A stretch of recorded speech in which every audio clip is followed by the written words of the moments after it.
Hey, everybody, welcome back to the show. Well, we kind of saw one of our next guests a little bit naked in one of the Film Fest films. Just a little bit naked. That would be Jerry Wasserman, Everything and Everyone. He plays Miguel Montes in the great play Asymmetry, which is being put on, directed by Stuart Aikins. And I would say it's marvelous, but we are only allowed certain details of asymmetry without impending death. Yes, Stuart? Yes, because there's certain things that happen in the play that I don't want to ruin it for everybody, and I'd have to kill you if I told you. Totally fine. Totally fine. This is good work. Just kill one of us. Just kill one of you? Oh. Yeah. Which one, Stuart Aikins? You know what? You kill one, you shut the other one up. But which one do you like? Stuart, tell us what you can about asymmetry. Okay. It's three couples and who have an enormous amount of baggage and difficult problems of trying to reach out and make a connection with someone. But they all do to, in some cases, hysterical, but in most cases, quite horrible outcomes by the time. That's the best way to describe it. It's like all of our lives, isn't it? Are they family? Absolutely, Are they connected? I can't tell you that. They're interconnected, but I don't want to tell you that. You want to live, right? Yes. Don't ask. Jerry, I want to take the can next you breath. tell us anything about your character? My character is a former university professor and poet. Wait a minute. I know. Wait a second. Cast again.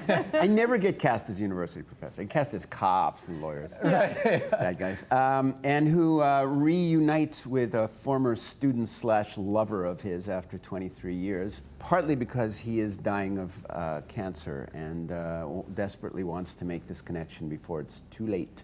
And in the poster, which I think we showed quickly, you are wearing a marvelous bathrobe. Yes. Where's this from, Jerry? I believe it's from Stuart's private collection. Oh my God. There was a time when bathrobes like that existed in the romantic set, which I thought that worked perfectly for Jerry. Every man needs a good smoking Are you jacket. wearing that during the entire show? I can't tell you that. Oh, come on! For half the show. For half the show. And Jerry, of course, everybody knows you from film and television. Your IMDb credits are a million yards long, but... Half of them cast by Stuart. Really? Pretty much.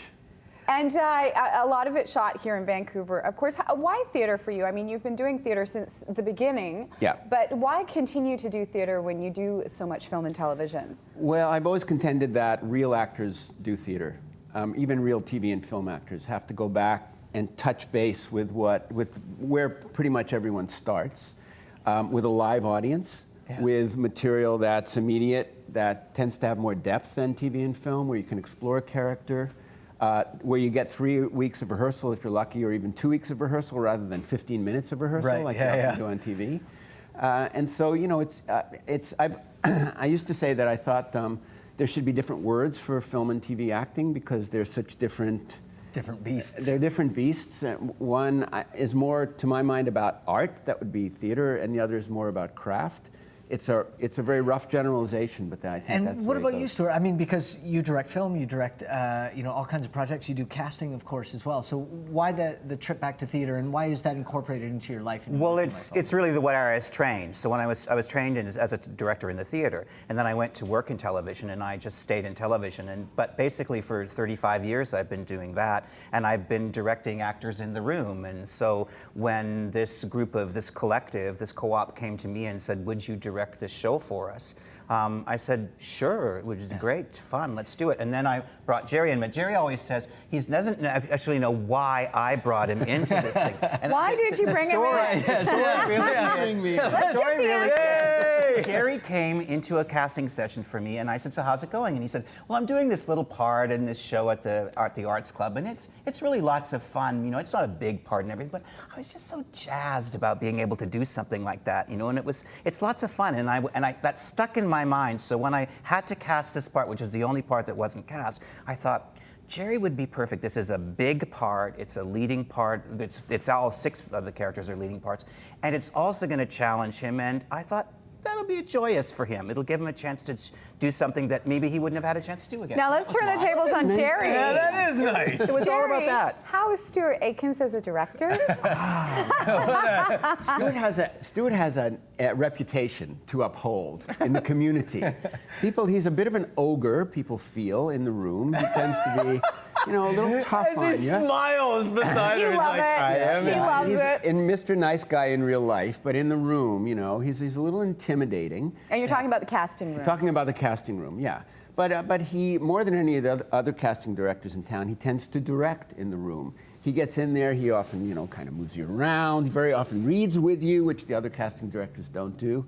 So it seemed like a natural extension. Well, He's let's put it this way, a very hands-on director. Well, and as someone who incorporates teaching as part of your life and as part of your profession as well, you must learn so much when you're in these situations, both from your other actors and from your directors, about how to work with other people, having other people push you a little bit into places that are a little more uncomfortable. Well, it's one of the fantastic things about acting is you get to work with so many different people and so many different kinds of people in these imaginary situations that you would never have in real life.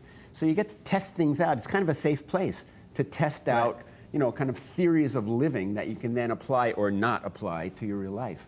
And what's also good about this is that, in film and television, things are put together, you do something and they have to immediately shoot it, and you don't have time to kind of reflect, and more than not, you leave the stage and you go home and you go, I should have had a V8. Right. But in theater, in the rehearsal process, we've been allowed to do that. The play got put together, and now we're working through. And the other day, I came in and I gave them all completely different beginning stories of starting before they started the play. And I sent them away for 5 minutes, and then we started, and the whole piece went. Jerry, how did that affect Really? you as an actor to get a new backstory, a new beginning for your character that late into rehearsals? Oh, it's fantastic. It was actually really, really interesting because the note Stuart gave me was pretty much exactly the opposite of what I'd been playing and what he had been telling me to play. Yeah, but I just want to go back quickly to your earlier question about Stuart. So I had a drink the other night with 4 of my castmates, average age 26, and the entire conversation was about working with Stuart and about how exciting and how intimidating it was, and how they're all sort of greatly relieved that he's not this monster that they feared he might be after inviting him into the into the process. I don't get it. I don't think I'm intimidating. When you see a man's electric blue robe and know that it comes from his closet. But Stuart, you were as a casting director for film and television, for people who don't know your cast, Twilight, amongst, tons of other projects, it is the most intimidating situation for an actor to be in, to sit in front of you. I guess I have to agree. You're sitting there and you're coming in and you put all your eggs in one basket, and I'm sitting there going, okay, can we try this? So I suppose, yes, that can be intimidating. You just got a little glimpse at the ogre. Did you sit there for a second? I love it. Okay, Guys, you won't want thank to you. miss this play. Asymmetry is at the Havana Theater, which, by the way, not just a great place for great food, it has a fantastic great shows, theater there right on Commercial Drive. October 25th to 30th. The tickets are available at Tickets Tonight right on the website. Gentlemen, thank you. Thank you. Thank you. You both. Appreciate it.